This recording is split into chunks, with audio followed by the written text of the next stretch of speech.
have you, buddy. God bless you. Thank you very much. I tell you, it's one thing to be cold and shaken. It's another thing to be cold and shaken and scared and shaken together. I'll have to admit that yesterday catching that winning touchdown was a great thrill for me. But I hope that when I sit down tonight that you'll realize for Mike Barber there's a greater thrill, and that's Christ that lives in me. I can remember as just a small child that I had dreams of becoming a professional athlete. I can remember as way back as every Sunday coming home from church, I'd be the first one out of the car to run in the house and turn the TV on to see who was playing that particular Sunday. I started playing football when I was in the 7th grade against opponents. And through my high school career, I really had a vision that I knew that I was on my way, because college scouts from across the nation was there every day at my high school to watch me, to encourage me to continue on to work the way that I'd been working. That's when I realized that football, or I thought football, could be everything to me. When I finished high school, I chose Louisiana Tech University. And there, we had a tremendous winning team. And after my junior and senior year was completed, I was fortunate to be All-American in both my junior and senior year. And at that time, football was no longer a goal of mine. It had become my God.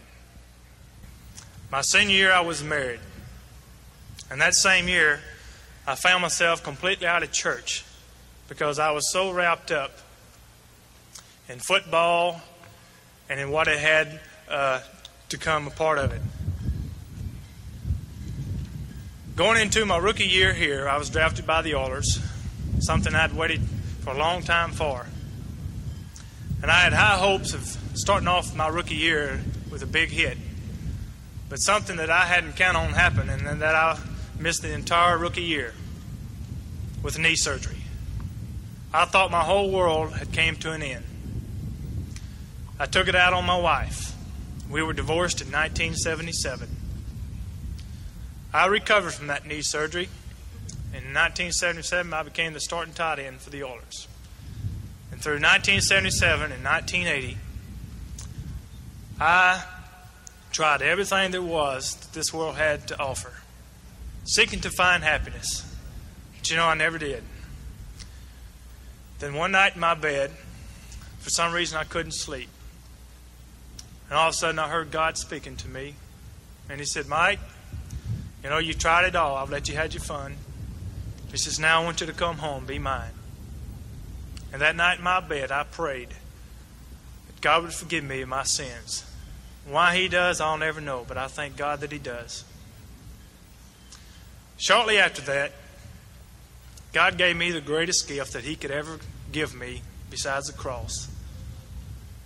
3 years after divorce, my wife and I were remarried last October a year ago.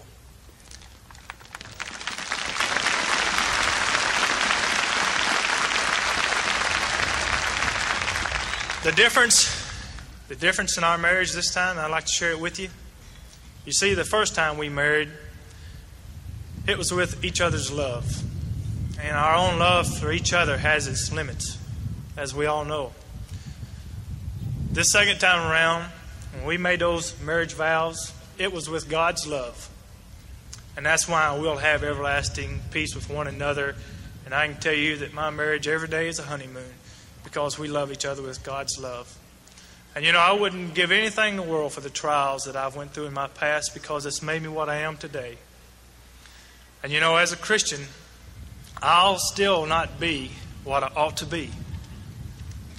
And I'll never be what I'm going to be. But through Christ who lives in me, I promise you this, I'll never be what I once was. Thank you.